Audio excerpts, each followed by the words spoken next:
Oke, baik. Perkenalkan nama saya, Ferdy Irawan. Saat ini saya masih aktif, dinas di, Pertamina Hulu Energi, Sapori Upstream. Saat ini saya di posisinya sebagai senior analis, e-cover ya, Internal Control over Financial Reporting, di mana saya bertanggung jawab untuk mengelola pengendalian internal, pengendalian, di SAU. Jadi kurang lebih itu, pengenalan dari saya. Mungkin kalau misalnya memang ada ingin ditanyakan terkait mengenai biodata, silakan.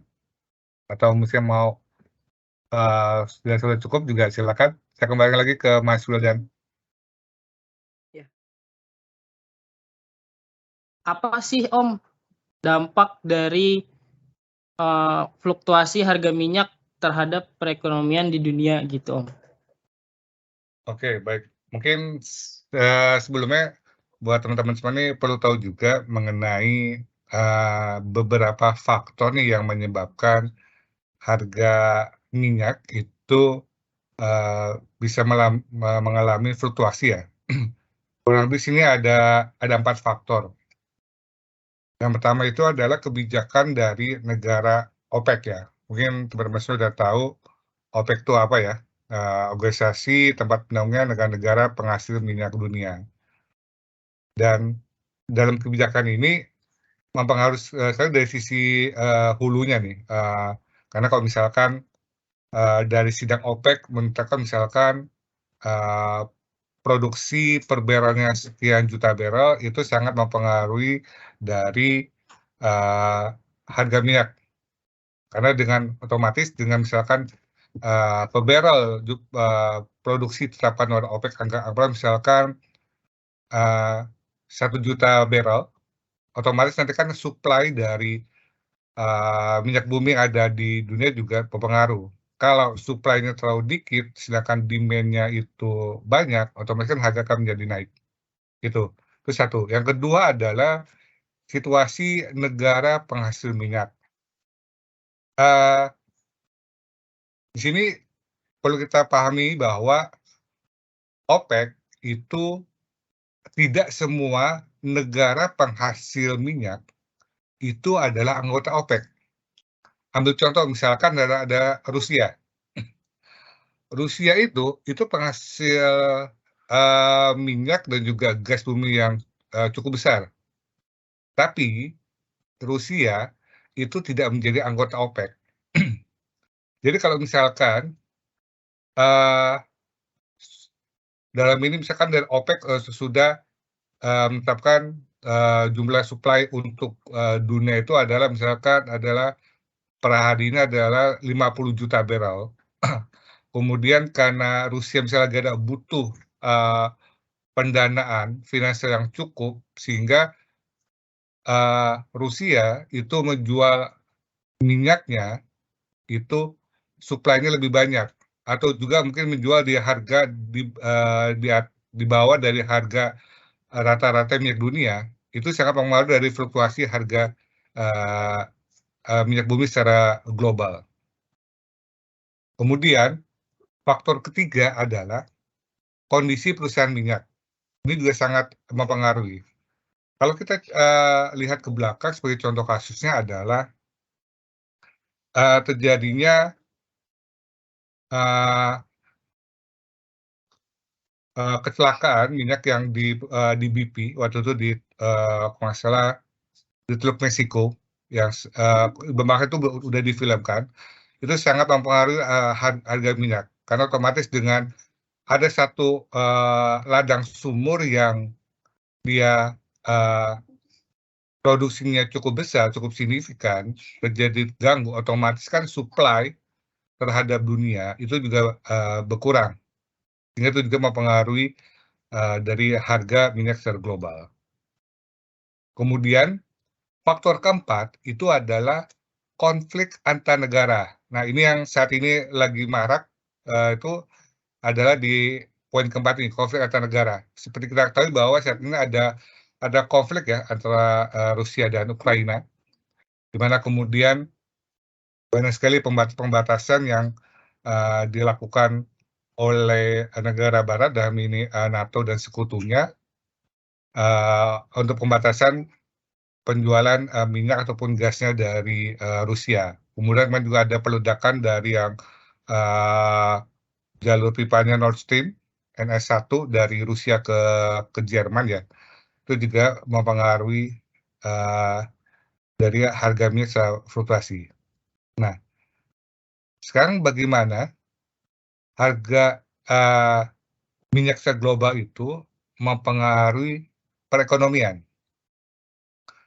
Kalau misalkan harga minyak itu naik, otomatis kan nanti itu biaya produksi itu akan meningkat.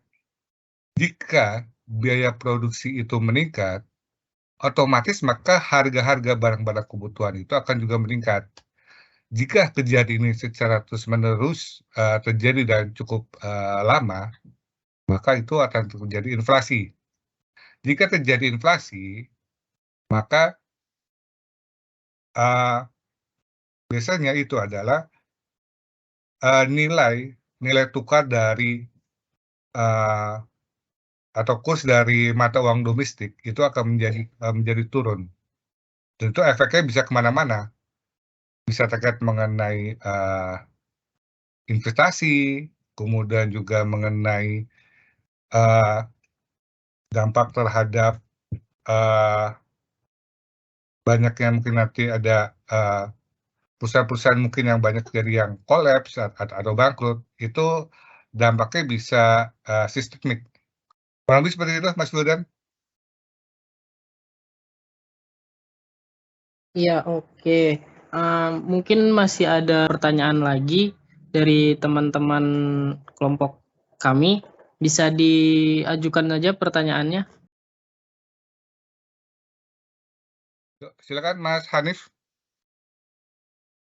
dari Terima SM. kasih. Sebelumnya saya mau tanya, Om, langkah apa sih yang dilakukan Pertamina jika kenaikan harga tersebut terjadi? Kan seperti kita tahu kan Indonesia kan pasokan minyaknya kan makin menambah setiap tahun gitu. Nah, bagaimana solusinya yang Pertamina kan? Oke, baik. Mungkin teman-teman semua juga paham bahwa salah satu dari penyebab Indonesia keluar dari OPEC itu adalah bahwa antara jumlah minyak yang diekspor dan impor itu berbanding terbalik ya, dalam artian jumlah ekspornya lebih rendah dibandingkan nilai impor, sehingga Indonesia keluar. Nah, ini dengan kenaikan harga minyak ini kan otomatis juga nanti berpengaruh terhadap stok ya, stok yang ada di Indonesia. Otomatis kan nanti Indonesia dalam ini diwakili oleh BUMN Pertamina, itu mau tidak mau harus impor dengan harga yang cukup tinggi. Nah, bagaimana sikap atau kebijakan yang diambil oleh Pertamina terhadap kondisi seperti itu? Ada beberapa hal yang dilakukan oleh Pertamina ya. Pertama adalah Pertamina meningkatkan kegiatan eksplorasinya, dalam artian untuk mencari ladang-ladang minyak yang baru. Karena saat ini boleh dikatakan untuk ladang-ladang minyak yang saat ini ada itu sudah banyak yang mengalami declining.